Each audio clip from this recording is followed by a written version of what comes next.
അപ്പോൾ വെച്ചാമ്പികളെ നമ്മളെന്നത്തെ ready സ്കൂട്ടറിൻ്റെ പുറകെയാണ്. Super fast scooter അമ്മച്ചി ഇന്ന് ചേച്ചിയുടെ അണ്ണാക്ക് വിളിക്കും. ഇത് ഉറപ്പാണ്. മരിക്ക ആ ചേച്ചി അപ്പം അപ്പുറത്തെ കോഴിക്കോടിലുണ്ട്. പോണ്ടവരൊക്കെ വരിക. നന്നായി. ആ കനാലിലൊന്നും ടയർ കഴുകിയത്. അപ്പം അതിനിടയ്ക്ക് മഴയും. ഇതെന്താണ്? ഓ വാവ്, ചേട്ടാ മാറിക്കോ. ചേട്ടൻ മാസം കാണിച്ച് വരിക. ചേച്ചിക്കൊന്ന് പേടിയില്ല. സൂപ്പർ ഫാസ്റ്റാണ്. മാറിയൊക്കെ വെച്ചാൽ ഗൈസ് വണ്ടി കൺട്രോളിൽ നിന്ന് പോകണ്ടോന്നൊരു ഡൗട്ട് ഉണ്ട്.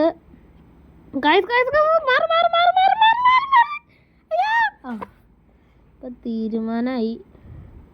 ഇത് കുഴപ്പം നമുക്ക് ഇങ്ങോട്ട് ഇപ്പം ശരിക്കും തീരുമാനമായി. എന്തായാലും